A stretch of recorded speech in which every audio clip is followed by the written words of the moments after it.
Hello students, आज वाले lecture में मैं आपको करवाऊंगी properties of determinant. Last lecture में मैंने आपको डिटर्मिनेंट को एक्सपेंड करना सिखाया था। 2x2 ऑर्डर का मैट्रिक्स था उसका और 3x3 ऑर्डर का मैट्रिक्स था उसका। आज वाले लेक्चर में मेन बात क्या है कि प्रॉपर्टीज ऑफ डिटर्मिनेंट आपको बहुत ध्यान से समझनी है। अगर प्रॉपर्टीज ऑफ डिटर्मिनेंट आपको अच्छे से आ गई तो आपके सारे क्वेश्चन सॉल्व हो जाएंगे, और अगर ये प्रॉपर्टीज नहीं आएंगी तो क्वेश्चन सॉल्व नहीं होंगे।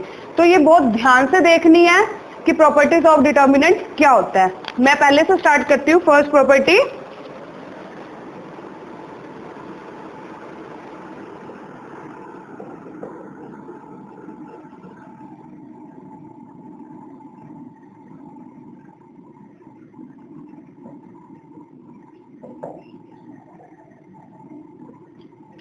फर्स्ट है हमारे पास the value of determinant remains unchanged if its rows are changed into columns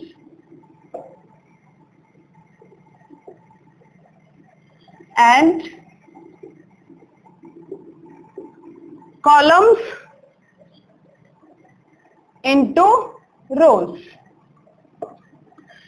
ये हमारी फर्स्ट प्रॉपर्टी है। इसका मीनिंग क्या है? ये कहते हैं कि the value of determinant remains unchanged if its rows are change into columns and columns into rose.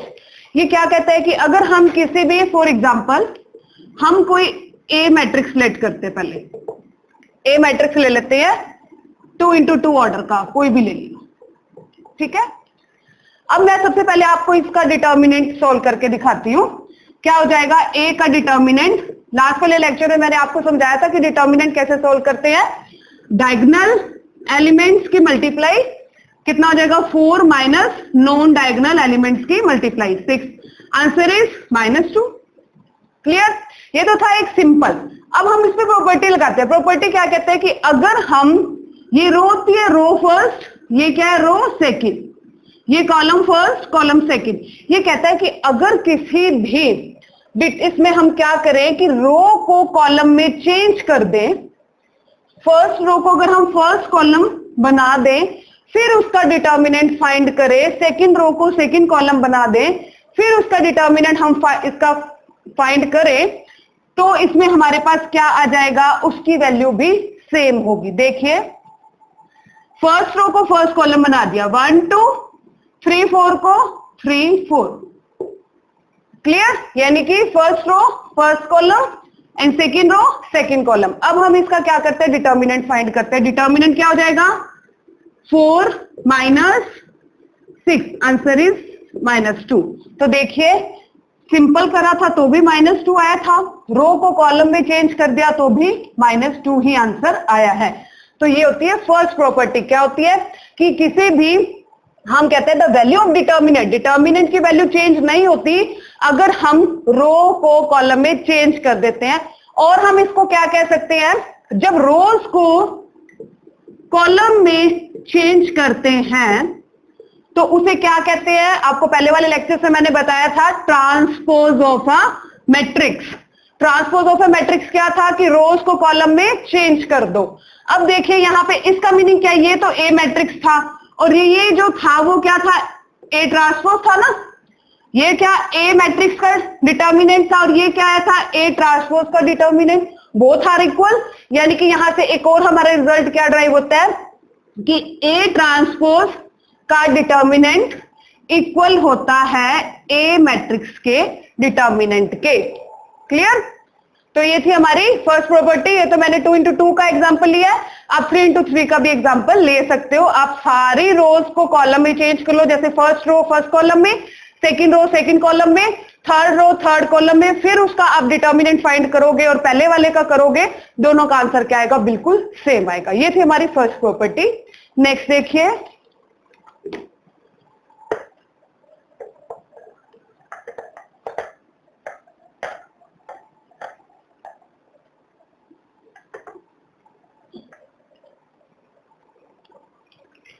Next है इफ एनी टू रोज और columns of a determinant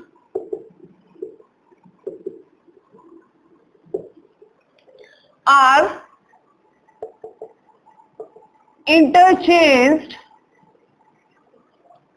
then the sign of the determinant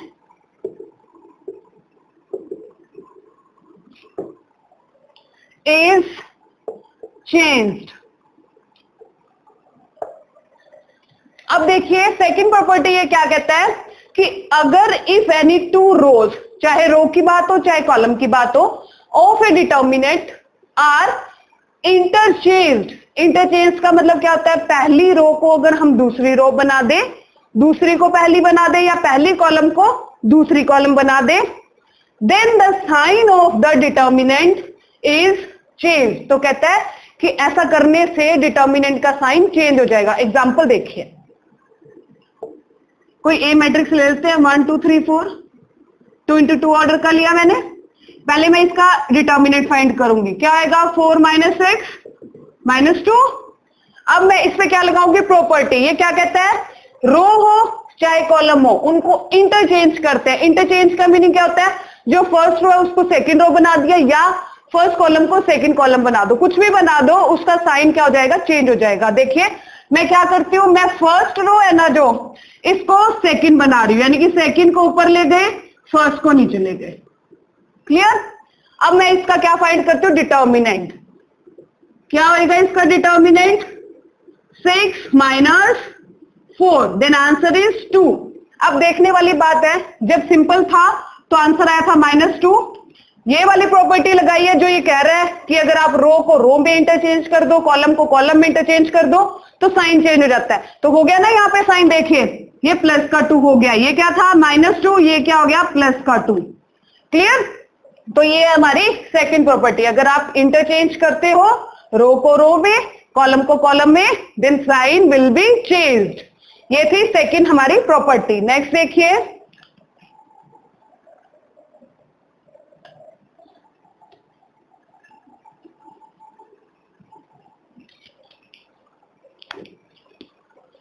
next है हमारी third,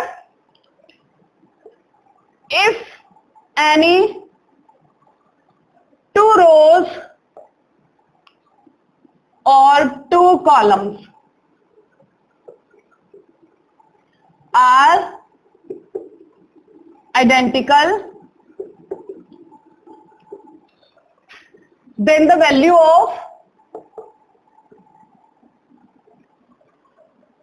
of the determinant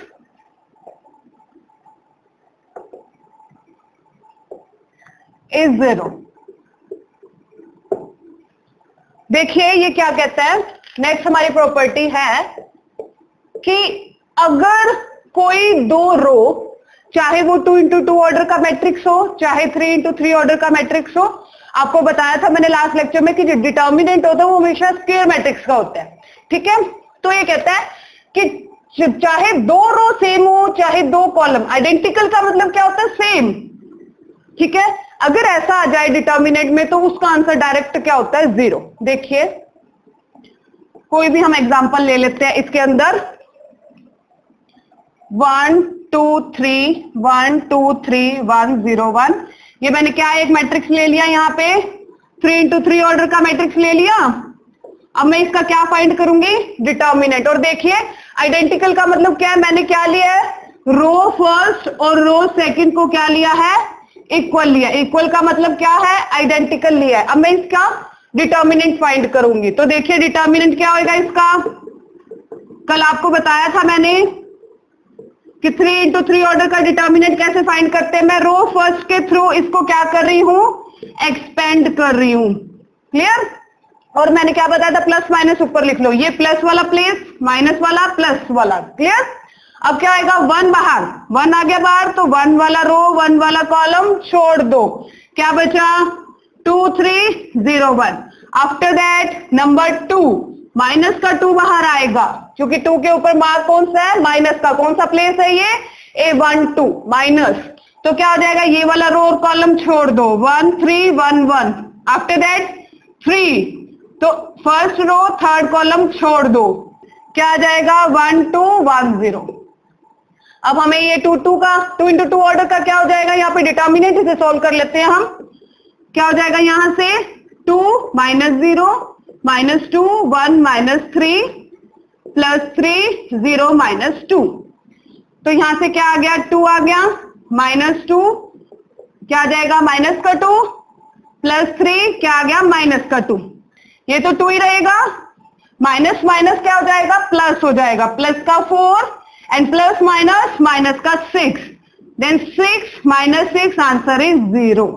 और यही हमारी property कहती है कि अगर डिटर्मिनेंट के अंदर कोई भी दो रो या कोई भी दो कॉलम सेम आ जाए, आइडेंटिकल आ जाए, तो उसका आंसर क्या होता है, 0 होता है। ये प्रॉपर्टीज इसलिए बहुत इंपॉर्टेंट है, अभी तो मैं आपको एग्जांपल के थ्रू इसे बता रही हूं कि ये प्रॉपर्टीज होती क्या है। हम आगे एक्सरसाइज के जब क्वेश्चंस करेंगे तो उनमें इन प्रॉपर्टीज का यूज करना है, अगर ये नहीं आएंगे तो क्वेश्चन सॉल्व नहीं होंगे। नेक्स्ट प्रॉपर्टी देखिए,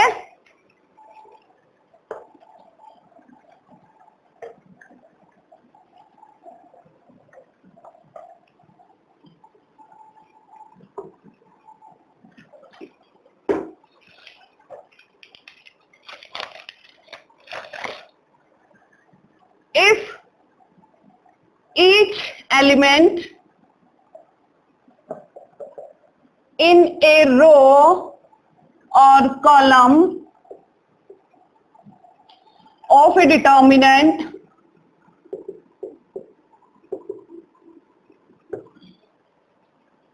is multiplied by some constant k,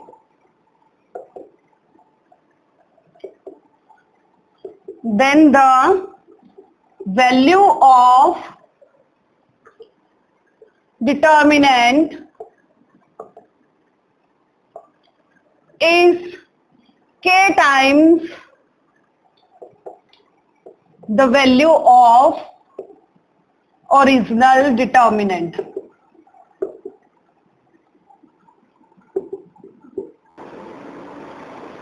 तो ये क्या थी हमारी एक थ्योरम, क्या है कि if each element in a row और column of a determinant is multiplied by some constant K कुछ भी हो सकता है, any value, then the value of determinant is K times the value of original determinant. इसका मैं आपको example की हेल्प से करवाती हूँ। मैंने ए कुछ मैट्रिक्स से लिया, 1 1 1 2 -1 4 3 0 3, क्लियर। इसका सबसे पहले मैं डिटर्मिनेंट फाइंड करूंगी। इसका डिटर्मिनेंट क्या होगा, 1, इधर से क्या हो जाएगा दिस, ये छोड़ दो रो और कॉलम। अब तो आपको 3 into 3 का डिटर्मिनेंट एक्सपेंड करना आ गया होगा अच्छे से।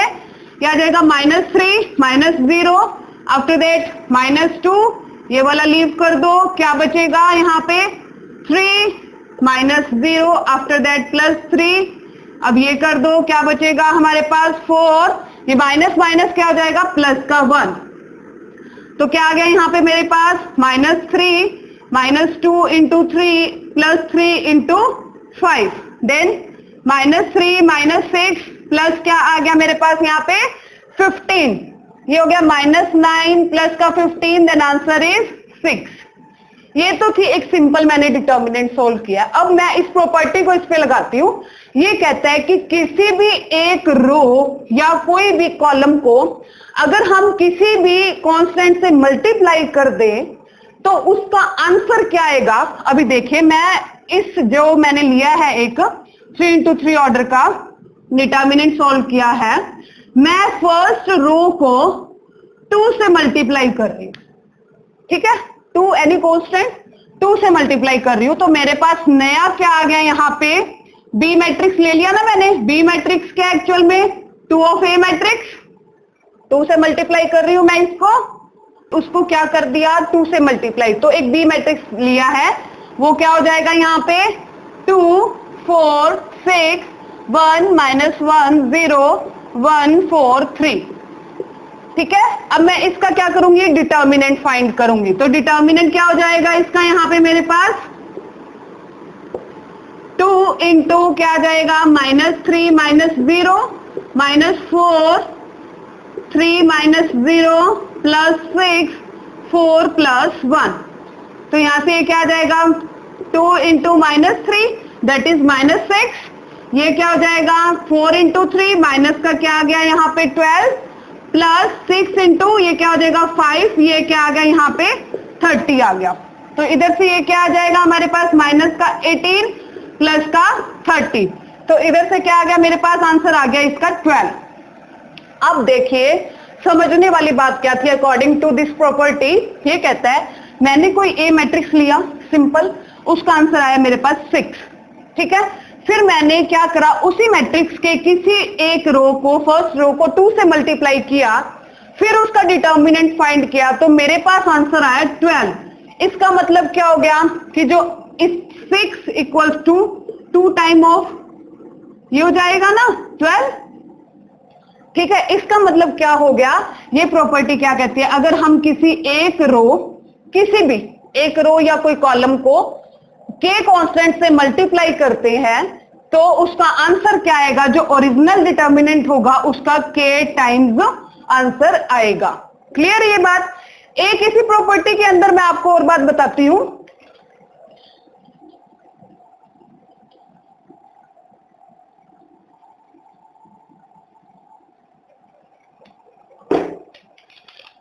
देखिए एक रिजल्ट ड्राइव होता है यहां से कि k of a determinant equal होता है k of n determinant a, where a is a square matrix of order n।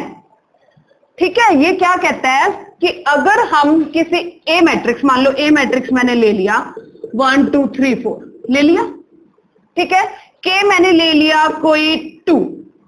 अब मैं ये क्या करूंगी, सबसे पहले इसका ऑर्डर कितना है, 2 इंटू 2 ऑर्डर है। क्लियर, यानी कि n का मतलब ये m है और ये n है, यहाँ पे n क्या है 2 है ना। ठीक है, अब देखिए पहले k ऑफ a, यानी कि इस मैट्रिक्स को पहले मैं 2 से मल्टीप्लाई करूंगी, फिर उसका डिटर्मिनेंट फाइंड करूंगी। तो क्या हो जाएगा यहाँ पे 2 ऑफ a का डिटर्मिनेंट क्या हो जाएगा, 2 4 6 एंड 8। इसका डिटर्मिनेंट क्या हो जाएगा, 2 की मल्टीप्लाई 8 से, माइनस क्या हो जाएगा 6 की मल्टीप्लाई 4 से। क्लियर, अब यहां पे हमारे पास क्या आ जाएगा, इसका आंसर -8। अब देखिए ये क्या कहता है कि इसका इक्वल टू क्या आएगा, k की power n into determinant of a। अगर मैं इसको k यहां पे पुट ना करूं, इसका सिंपल डिटर्मिनेंट क्या आ जाएगा हमारे पास, 4 - 6 आंसर इस -2 आ गया ना। ठीक है, और यहां पे क्या है, -8, k क्या था यहाँ पे 2 और n क्या है यहाँ पे 2, यानी कि ये क्या लिख सकते हैं, 2 की power 2 -2 that is 4 into -2 answer is -8। Clear, तो ये क्या कहना चाहता है, दोबारा देखिए कि अगर किसी के कुछ भी हो सकता है, अगर किसी एक मैट्रिक्स को k से मल्टीप्लाई करके फिर उसका हम डिटर्मिनेंट फाइंड करते हैं, तो वो आंसर क्या होता है, उस डिटर्मिनेंट का k ऑफ n होता है। k क्या होता है, कोई कांस्टेंट क्वांटिटी होगी और n क्या होगा, इसका ऑर्डर, स्क्वायर मैट्रिक्स का ऑर्डर होता है n। ठीक है, आपको पता ही है ऑर्डर क्या होता है, m into n। n order की कोई भी मैट्रिक्स है तो यहाँ पे क्या है, जितना भी ऑर्डर होगा वो k की क्या आ जाएगी, पावर आ जाएगी। ठीक है, ये रिजल्ट यूज होगा, ध्यान से देखना इसको। नेक्स्ट रिजल्ट देखिए, सिमिलरली यहाँ पे तो k की बात थी ना, अगर मैं k को -1 नेम दे दूं तो क्या होगा, -a का डिटर्मिनेंट इक्वल होगा -1 की पावर a इंटू a का डिटर्मिनेंट ऑफ ऑर्डर n। ठीक है, वही k वाली बात आ गई, वहां पे k क्या था, यहाँ पे ये लगा लो कि k को क्या नाम दे दिया, -1 दे दिया, तो क्या आ जाएगा -1 की power n into determinant of a। Next property देखिए,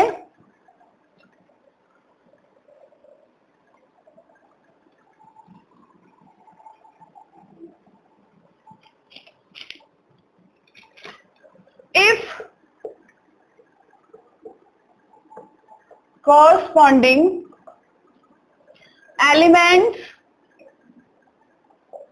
of any two rows or columns of a determinant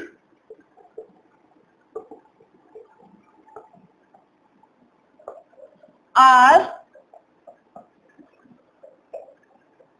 proportional, या क्या कह सकते हैं, in the same ratio,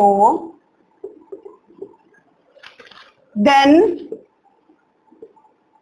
its value is 0. ठीक है, ये प्रॉपर्टी मैं आपको एग्जांपल से समझाती हूं. मैंने कोई ए मैट्रिक्स ले लिया, 1 2 3 2 4 6 5 6 7. ठीक है, अब मैं क्या करूंगी, यहां पे इसका डिटर्मिनेंट फाइंड करके दिखाती हूं आपको. 1 2 3 2 4 6 5 6 7. सबसे पहले आप देखिए इसके अंदर कि ये वाली जो रो, ये रो फर्स्ट है और ये क्या है, रो सेकंड है. ठीक है, ये क्या है, 1 2 3 और ये क्या है, 2 4 6, यानी कि ये वाली सेकंड रो है, क्या वो 2 की मल्टीपल है? क्लियर. तो हम जो सेकंड रो है उसमें से 2 को बाहर निकाल सकते हैं. बाहर कैसे निकलेगा, देखिए 1 2 3, 2 मैंने बाहर निकाल लिया, ये क्या आ जाएगा, 1 2 3 5 6 7. एक मेन चीज देखने वाली बात है, कई बार बच्चे क्या क्वेश्चन पुट करते हैं कि डिटर्मिनेंट के बाहर अगर ये 2 है, दैट मीन्स क्या ये हर एक एलिमेंट से मल्टीप्लाई होता है? नहीं, ये मैट्रिक्स में होता है कि वो क्या होता है, स्केलर मल्टीप्लिकेशन होता है कि अगर किसी मैट्रिक्स के बाहर कोई कांस्टेंट क्वांटिटी है तो वो उसके हर एक एलिमेंट से मल्टीप्लाई होता है. बट डिटर्मिनेंट में ऐसा नहीं होता. डिटर्मिनेंट में क्या होता है, अगर आप इसका डिटर्मिनेंट फाइंड करोगे, जैसे मैंने वो पहले बताया था ना कि किसी के ए से मल्टीप्लाई करते हैं तो के की पावर n इंटू ए डिटर्मिनेंट आता है. तो ये क्या हो जाएगा, केवल एक रो से बाहर निकला है, तो इसका मतलब ये नहीं है कि ये हर एक एलिमेंट से मल्टीप्लाई होगा. अब देखिए ये क्या है, फर्स्ट रो, ये क्या है, सेकंड रो, दोनों आइडेंटिकल आ गई ना. और मैंने आपको पहली प्रॉपर्टी क्या बताई है कि जब दोनों रोज या दो कॉलम सेम हो तो डायरेक्ट आंसर क्या होता है उसका, 0. तो हम यहाँ पे सीधा लिख देंगे, by the property of identical rows answer is 0. और यही हमें इस प्रॉपर्टी में क्या कहता है, अगर सेम क्या होगा, if corresponding elements of any 2 rows और columns of a determinant are proportional, और क्या कह सकते हैं, in the same ratio, then its value is 0. Clear. Next property देखिए,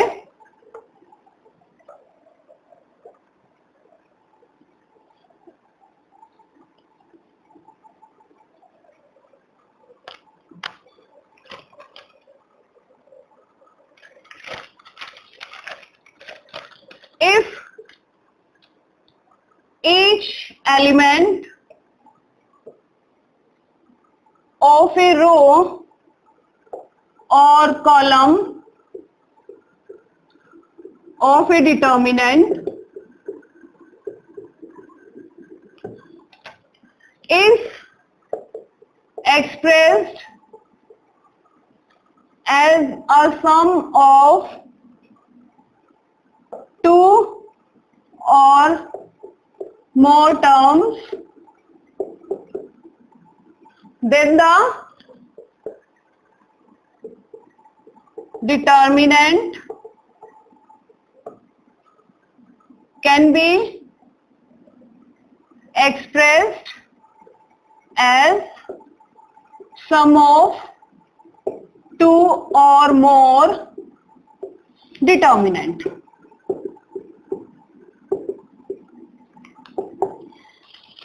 इसे हम कैसे कर सकते हैं, देखिए पहले मैं आपको इसकी सिंपल फॉर्म बताती हूँ कि इसे कैसे लिखा जा सकता है, फिर एक एग्जांपल दूंगी. ये क्या कहता है कि कोई इस टाइप का हमारे पास डिटर्मिनेंट आ जाए,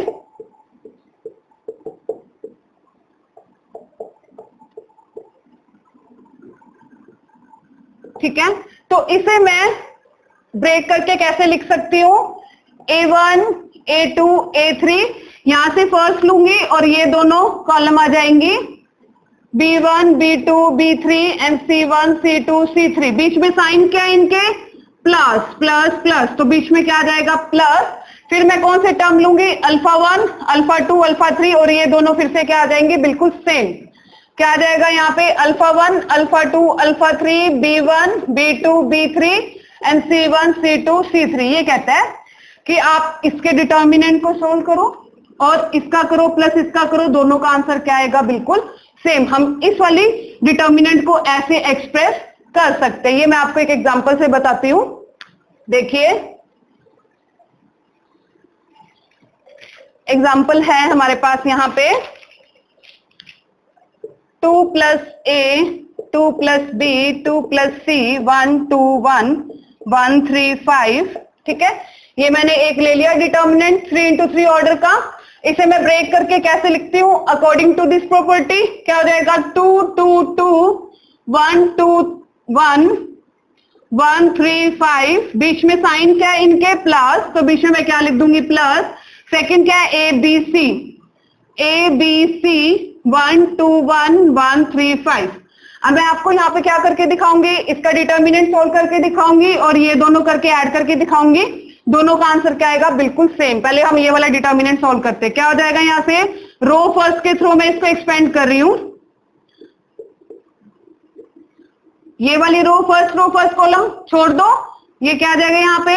10 माइनस 3। आफ्टर दैट -1 क्या आ जाएगा? 5 into 2 plus B minus 3 into 2 plus C. After that next देखिए, हमने इसे सॉल्व कर लिया। अब हम यहाँ पे इसको सॉल्व कर लेंगे। क्या आ जाएगा? 2 plus B minus 4 minus 2c। अब देखिए 7 हो जाएगा, ये कितना आ जाएगा? 14 प्लस 7a। यहाँ पे कितना आ जाएगा? 10 माइनस 6, लेकिन साइन क्या है बाहर? माइनस का है, तो यहाँ प्लस 4 क्या हो जाएगा? माइनस का 4। प्लस 5b क्या हो जाएगा? माइनस का 5b, और ये क्या हो जाएगा? प्लस का 3c। और यहाँ से क्या हो जाएगा हमारे पास? Plus -4 plus 2 -2 and plus b minus 2c। अब देखिए a वाली टर्म क्या है? 7a। b वाली टर्म क्या है? -5 प्लस b क्या हो जाएगा? माइनस का 4b। c वाली टर्म क्या हो जाएगा? 3c माइनस 2c प्लस का c। 14 माइनस 4 10, 10 माइनस 2 क्या आ जाएगा हमारे पास यहाँ पे? प्लस का 8। ये तो था ये वाले डिटर्मिनेंट की वैल्यू। अब हम ये वाला सॉल्व करते हैं। सबसे पहले मैं ये डिटर्मिनेंट सॉल्व करूंगी, उसको इसमें क्या कर दूंगी? ऐड कर दूंगी। देखिए क्या आ जाएगा? रो फर्स्ट से एक्सपेंड कर लेते हैं इसको। कितना आ जाएगा? 2 इंटू ये आ गया 10 माइनस 3 माइनस 1, कितना आ गया? 10 माइनस 6 प्लस 1 2 माइनस 4। ठीक है, ये कितना आ जाएगा? 2 इंटू 7 माइनस कितना आ गया यहाँ पे? 4। After that plus minus 2। 14 minus 4 minus 2, answer is 14 minus 6, answer is 8। Clear? अब दूसरे वाले का डिटर्मिनेंट सोल्व करते हैं। ये भी रो फर्स्ट के थ्रू एक्सपेंड कर लेते हैं। मोस्टली रो फर्स्ट के थ्रू ही बच्चे एक्सपेंड करते हैं। क्या आ जाएगा? a into 10 minus 3। अब मैं थोड़ा स्पीडली कर रही हूँ क्योंकि आपको अब तक आ जाना चाहिए डिटर्मिनेंट एक्सपेंड करना। फिर क्या हो जाएगा? माइनस का 1 5b माइनस 3c प्लस 1 क्या आ जाएगा? b minus 2c। इसे सॉल्व कर लेते हैं। 10a माइनस 3a, सॉरी इसे हम सीधा ही लिख देते हैं 7a। ओके, ये क्या आ जाएगा? Minus 5b plus 3c plus b minus 2c। 7a आ गया, 5b माइनस प्लस क्या आ जाएगा? माइनस का 4b, और यहां से क्या आ जाएगा? प्लस का c। अब देखिए इसका आंसर क्या था? 7a minus 4b plus c plus 8, और इसका क्या आया answer? 7a minus 4b plus c, और जब हम इसको इसमें ऐड कर देंगे तो क्या आ जाएगा? प्लस का 8। तो यही ये प्रॉपर्टी है कि इस टाइप से कोई आ जाए डिटर्मिनेंट तो हम उसको ऐसे ब्रेक कर सकते हैं। आंसर दोनों का क्या होगा? बिल्कुल सेम होगा। नेक्स्ट प्रॉपर्टी देखिए, ये प्रॉपर्टीज बहुत अच्छे से समझनी है सारी और याद रखनी है, तभी इसके क्वेश्चंस होंगे। इसके क्वेश्चंस बहुत इंपॉर्टेंट है इस एक्सरसाइज के, एग्जाम में पक्का आता है इसमें से। नेक्स्ट प्रॉपर्टी है the value of a determinant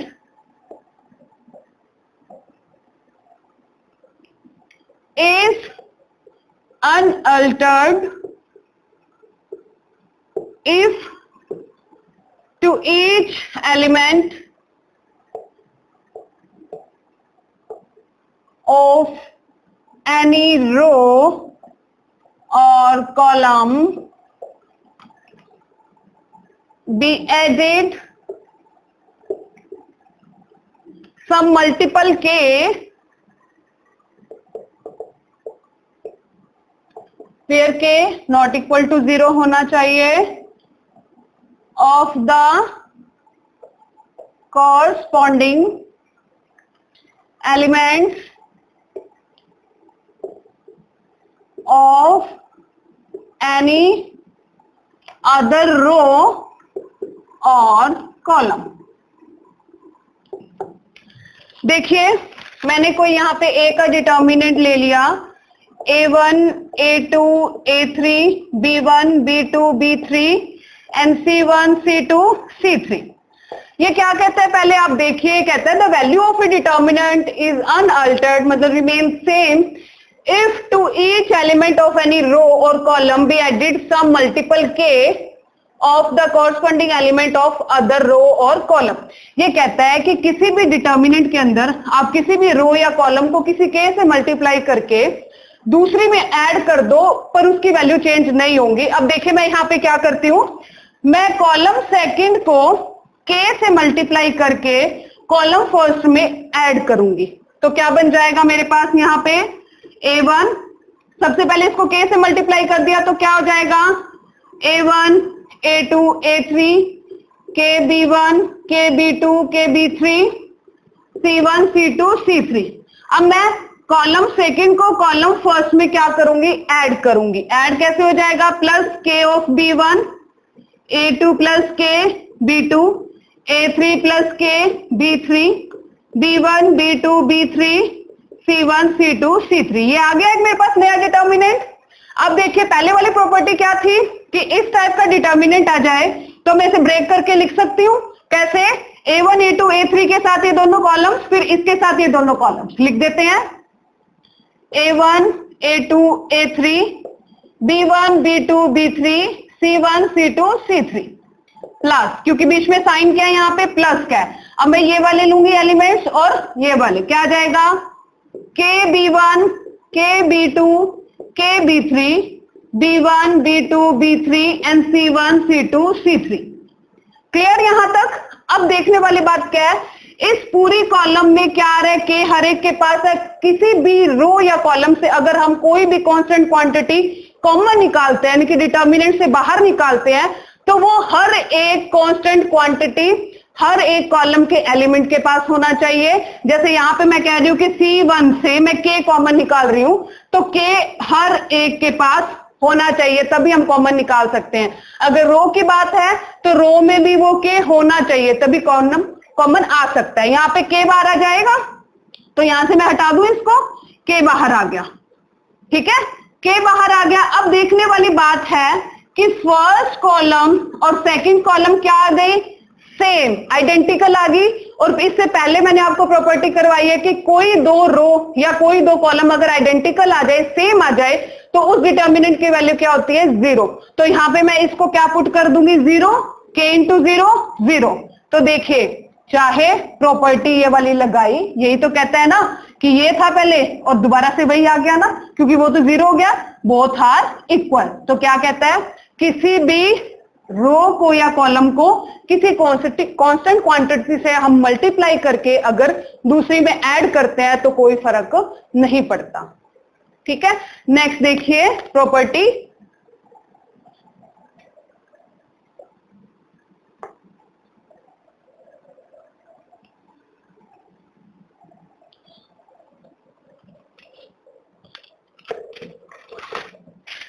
next है इसके अंदर डिटर्मिनेंट में कि अगर ए बी का डिटर्मिनेंट होता है A determinant into B determinant.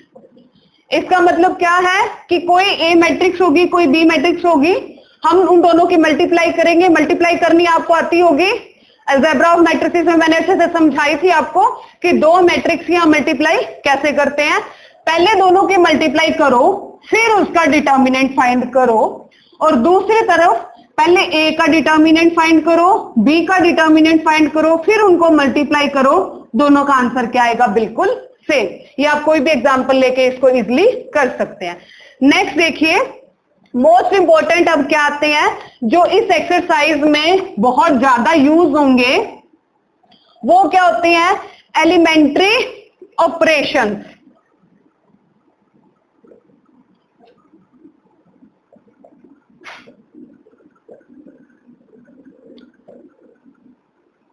या क्या बोल सकते हैं हम इसको?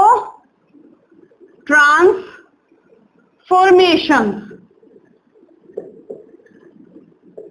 ये बहुत ध्यान से समझना है क्योंकि यही हमारे हर एक क्वेश्चंस में लगेंगे। तो यहां पे मैं रो लिख देती हूं और यहां पे मैं क्या लिख देती हूं? कॉलम। 6 टाइप के एलिमेंट्री ऑपरेशंस होते हैं। 3 तो लगते हैं रो पे और वही सेम 3 लगते हैं कॉलम पे। फर्स्ट ऑपरेशन क्या होता है, ये ध्यान से समझना है। फर्स्ट ऑपरेशन होता है इंटरचेंजिंग ऑफ एनी 2 रोज। ये क्या कहता है कि हम किसी भी रो को किसी दूसरी रो में इंटरचेंज कर सकते हैं। मतलब कि पहली रो को दूसरी बना दी तो दूसरी को पहली बना दी, या पहली को तीसरी बना दी और तीसरी को पहली बना दी। तो मैंने क्या लिखा? R I equals to R J. I और जे कुछ भी हो सकता है क्वेश्चन के अंदर। सेम यही लगेगी कॉलम पे कि हम किसी भी कॉलम को किसी दूसरी कॉलम में इंटरचेंज कर सकते हैं। ये किसका साइन होता है? इंटरचेंज का साइन होता है। सेकेंड प्रॉपर्टी हमारे पास क्या होगी? Multiplication of the elements of any row by a non zero scalar. ये कहता है कि आप किसी भी रो को किसी भी कांस्टेंट क्वांटिटी या स्केलर जो कि जीरो नहीं होना चाहिए उससे मल्टीप्लाई कर सकते हैं। ये सारी प्रॉपर्टीज जब क्वेश्चंस में अप्लाई होंगी तब आपको और ज्यादा अच्छे से क्लियर हो जाएंगी। सेम यही क्या लगेगी कॉलम पे कि हम किसी भी कॉलम को किसी से भी मल्टीप्लाई, किसी भी कांस्टेंट क्वांटिटी से मल्टीप्लाई कर सकते हैं। मैं यहाँ पे आई जे के क्यों यूज कर रही हूँ? क्योंकि एक जनरल प्रॉपर्टीज मैं आपको बता रही हूँ। इसके अंदर I1 भी हो सकता है, C1 भी हो सकता है, C2 भी हो सकता है, C3 भी हो सकता है। थर्ड प्रॉपर्टी इसमें क्या कहती है कि आप किसी भी रो में ऐड कर सकते हो किसी दूसरी रो को किसी से मल्टीप्लाई करके। मतलब डिटर्मिनेंट के अंदर आप ये लिख सकते हो कि मैंने रो सेकंड को 2 से मल्टीप्लाई करके रो फर्स्ट में क्या कर दिया? ऐड कर दिया। ठीक है, इसी टाइप से कॉलम की क्या हो जाएगी? हम किसी भी कॉलम में किसी दूसरी कॉलम को किसी से मल्टीप्लाई करके उसमें क्या कर सकते हैं? ऐड कर सकते हैं। ये है 6 एलिमेंट्री ऑपरेशंस। और क्या है? ट्रांसफॉर्मेशन। 3 रो की है, 3 कॉलम के। दोबारा सुनिए, बहुत इंपॉर्टेंट है। ये क्या कहता है? हम किसी भी रो को किसी दूसरी रो में क्या कर सकते हैं? इंटरचेंज कर सकते हैं। अब देखो, इंटरचेंज के नाम से आपको प्रॉपर्टीज याद आ जानी चाहिए कि प्रॉपर्टीज मैंने आपको पहले क्या बताई थी, क्योंकि ये तो लगेंगे साथ में इसके प्रॉपर्टीज भी लगेंगी। दूसरी क्या है कि हम किसी भी रो को किसी भी कांस्टेंट क्वांटिटी से मल्टीप्लाई कर सकते हैं। तीसरी क्या है? किसी दूसरी रो को किसी से मल्टीप्लाई करके और किसी और में हम क्या कर दे? ऐड कर दे। ये क्या है? हमारे पास 6 एलिमेंट्री ऑपरेशन। और ये सारी प्रॉपर्टी और ये एलिमेंट्री ऑपरेशन जब क्वेश्चन में आपको करवाओगी तो बहुत अच्छे से क्लियर हो जाएंगी। नेक्स्ट देखिए,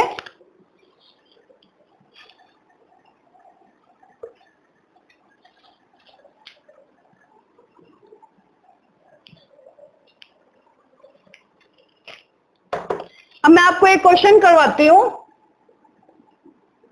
without expanding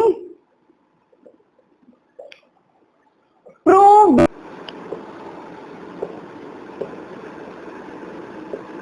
the following determinants vanish.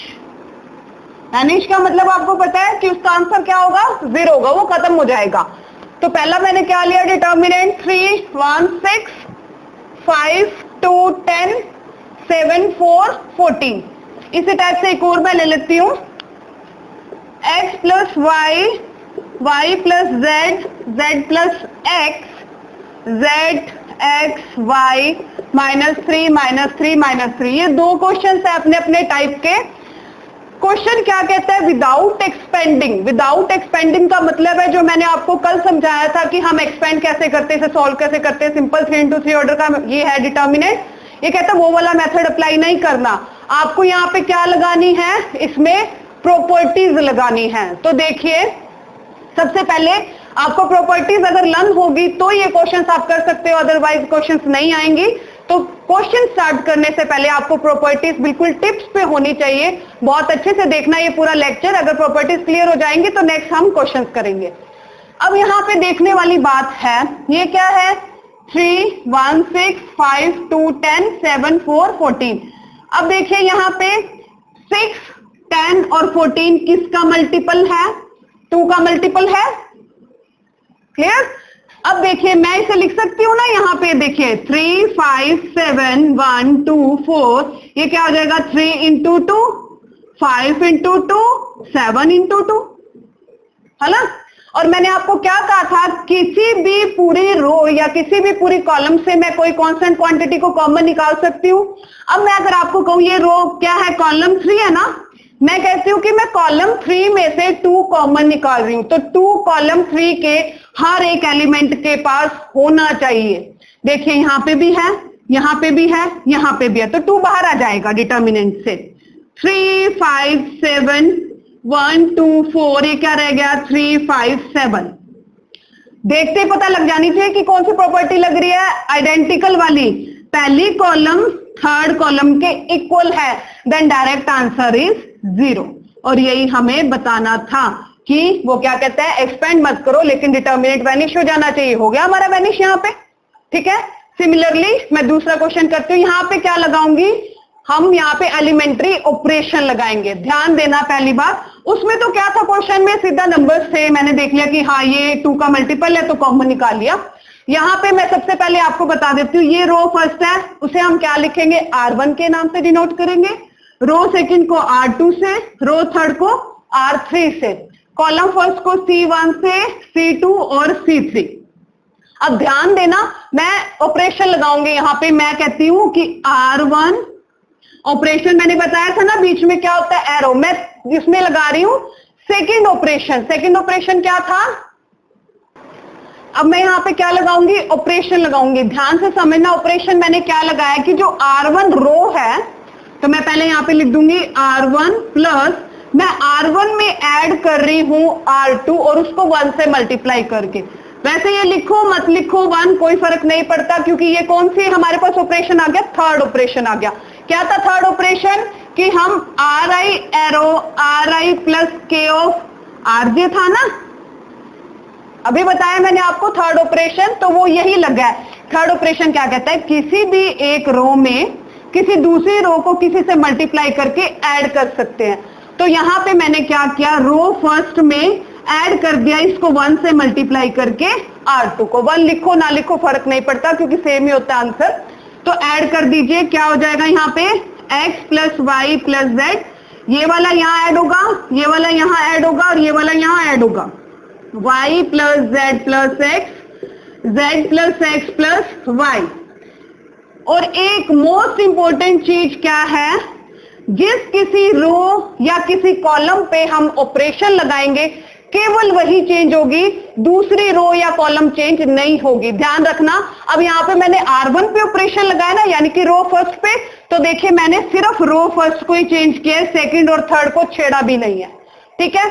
अब देखिए x plus Y plus Z, X plus Y plus Z, X plus Y plus Z, same आ रहा है ना रो फर्स्ट में, यानी कि मैं यहां से x plus Y plus Z को क्या ले सकती हूं, कॉमन ले सकती हूँ। कहां से लिया, रो फर्स्ट से लिया।